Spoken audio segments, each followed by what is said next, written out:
Hello everybody, welcome back, and yes, I am wearing the exact same outfit I wore in my review for Avatar: The Last Airbender. But this time I will be reviewing Seasons 3 and 4 of The Clone Wars. Let's start with Season 3.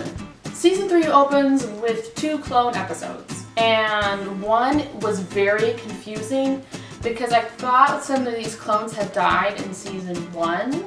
And apparently I'm right. My nerdy Star Wars brother-in-law told me that some of these episodes are out of time, basically. It was really confusing. I gotta say that the Twi'leks, I don't know what they're called. The ones with the thingies coming out of their head.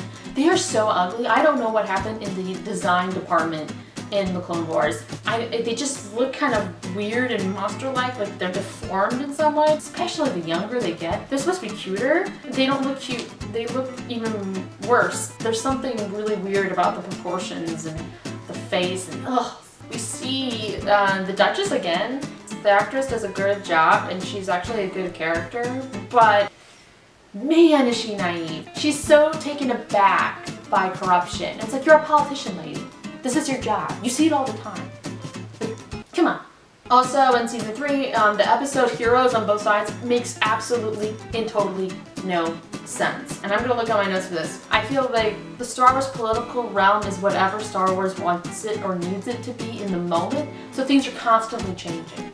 I feel like they're trying to make a point about almost like Republicans and Democrats. Like, hey, we're not all bad on both sides, which is, a fine point to make, but it doesn't work within the context of Star Wars. In the series, it's no secret that Count Dooku is a Sith. Sith is synonymous for evil.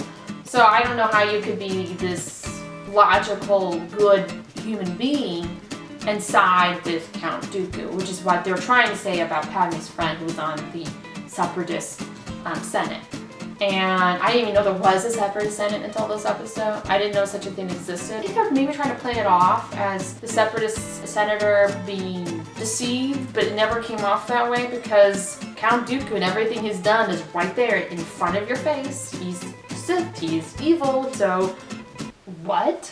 This whole episode doesn't make any sense because the Star Wars politics does not fit in America's politics. They're not interchangeable, and I don't think you can say that Padme's friend is a hero who's on the Separatist Senate. We also have Asajj Ventress, who makes a grand comeback in the show. She had disappeared for the entirety of Season 2, and they give her own storyline, which is actually interesting. Also kind of gross. Asajj Ventress gets ditched by Count Dooku, which puts her in this position of being basically another anti-hero. She's really angry at Dooku, she wants revenge on him, and she's still not with the Republic. So there's a series of episodes on Ventress, which at times they're interesting, also at times really weird, very odd, and Ventress is more interesting than her little weird background and all of her friends. I disagree with the philosophy of the Mortis episodes. That's because it's the whole yin-yang thing.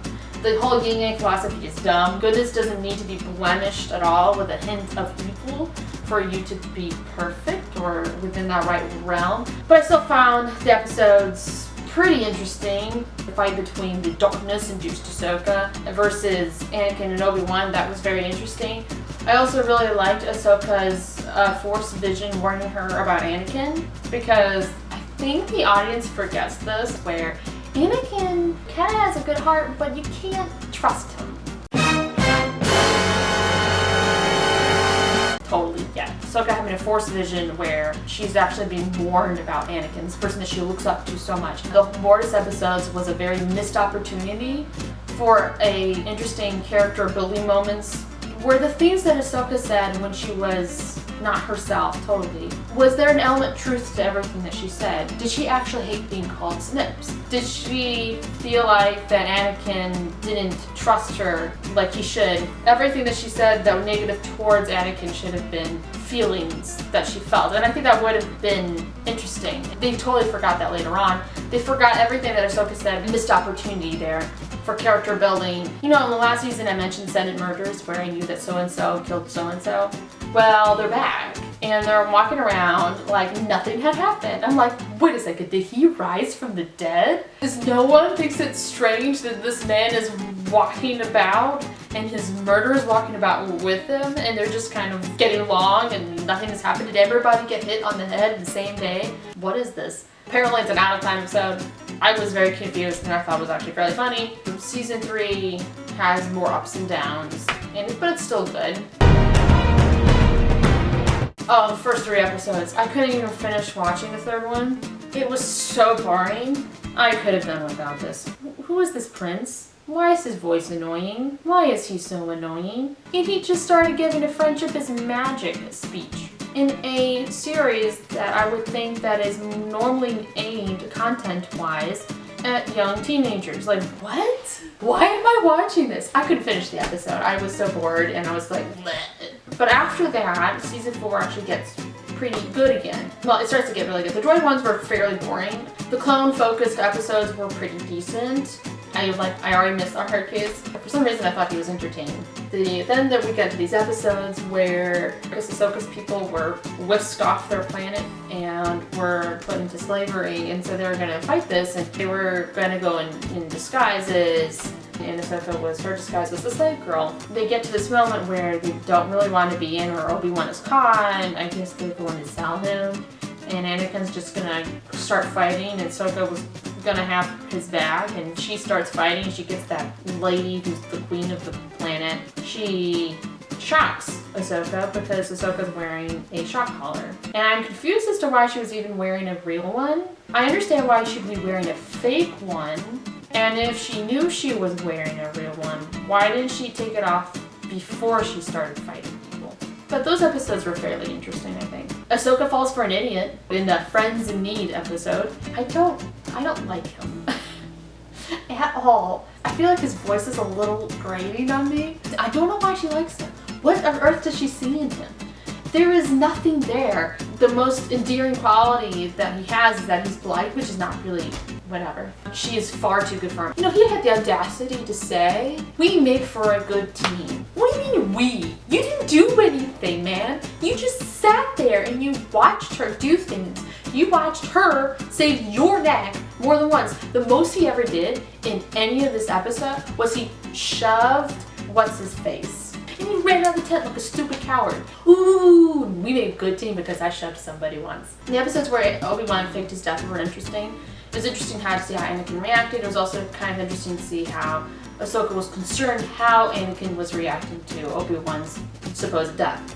From a strategy standpoint, it makes sense why it didn't tell Anakin that Obi-Wan was not actually dead, because, let's be honest, I'm not sure how Anakin would be able to handle that secret very well, especially since he's in league with the Chancellor, and I always felt like the Jedi Council didn't fully trust the Chancellor, but you could make a more argument that they should have told him because how close they were. That's probably why they didn't tell Ahsoka either, because Ahsoka probably would have told Anakin. Also, Anakin says something super hypocritical at the end about lying. It's like, dude, you have a wife. Your life is a lie.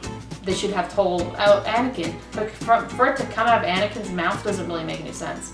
He is secretly doing things and deceiving people, even someone that he considers to be a very good friend, like Obi-Wan, he keeps all these things from. So he's very hypocritical of him to say anything about deception or lies, because like, dude, your life is that. Don't at me. And they end this season 4 with, spoiler alert, Darth Maul and making an appearance and coming back to life. I guess that's fine. I know they did this later. Obi-Wan did officially kill him again later. Okay, well then it's not so bad bringing him back, because I think it would have ruined something in the Phantom Menace if Obi-Wan actually had killed Darth Maul. The season 4 ends with Darth Maul and his brother about to wreak havoc on the galaxy, and that is the closest to a cliffhanger that we have ever gotten in the show. Season 4 may be the best season so far, but season 3 has some pretty good episodes despite the fact that it couldn't consistently be good. Now we're going to quickly go over the characters. Let's start with Padme. There are 1 or 2 moments where I agree with her. More times than not, I emphatically disagree with her. The whole Bill nonsense where they think that the war is just going to end if you stop making clones and you basically quit giving the war efforts money, which is, I have a whole video about the whole War and Peace thing. It'd be stupid. I agree with half of the bill. I have a problem with the clones being made just for war. I would have stopped the production of clones because they're human. They're individuals. They're not robots. I actually do have a moral problem with them continually making clones. So I would have been all for it. For the clones, I forgot to talk about them last time, so I'm gonna brush up on them real quick here. I had to get used to the super fake Australian accents. When I first heard it, I was so hoping that they were gonna drop the fake Australian accents. The actor was from New Zealand in Attack of the Clones. They actually don't need to have those accents. It's not a biological construct, the accent. It's just a result of the environment around you as what you've heard people, how you've heard people around you talk. But I got used to it, and the voice acting for the clones is very good. I gotta tell you, it's very hard to believe that they're clones of a great warrior because these people don't know the definition of taking cover. There's like a thing of rocks right next to them. They refuse to take cover behind the rocks. And it's like, stand behind the rocks. No wonder you all die. And it feels like sometimes they were cloned with half a brain for some of them. Then let's go to Rex. I think he's a really good character, great leader, heart of gold, very likable, very well done, very well written. The episodes with Rex, with his moral dilemma with what to do with Krell and all that, gave him more depth, and he is one of my favorite characters. Rex is just a very likable character. So we'll move on to the fans' favorite and Dave Filoni's favorite character, Ahsoka. They really matured her quickly, like halfway through season 3, both physically and mentally. I applaud this. I'm so glad she has a new outfit. That first outfit was absolutely horrendous. She finally gets 2 lightsabers, and they figured out that this is within the style of her fighting and she's very good at it. Which is also very interesting from an animation standpoint in the Mortis episodes when she was trying to fight Anakin. It felt like she was trying to use more brute strength, which is against her usual style of fighting, where she's getting into position to find the right moment to strike. She's using her physical strengths to win a battle. The voice actress does a much better job in seasons 3 and 4 with Ahsoka's character. The writing has improved with Ahsoka. Ahsoka is a much better character. She's really growing into her own. I can see why people really like her. The only danger with Ahsoka being the writer's pet is that sometimes when you become the writer's pet, you become this overly perfect person. So they better be careful with that with Ahsoka. They haven't done that yet, but they gotta be careful. So that is it. That is my review for the Clone Wars seasons 3 and 4. Later on, I will do probably 5 and 6. So that's it for today. Thank you for joining me for another review. See you next time. Bye. Attack of the Clones. I did see that movie. It's just my brain has repressed the memory of that horrible movie.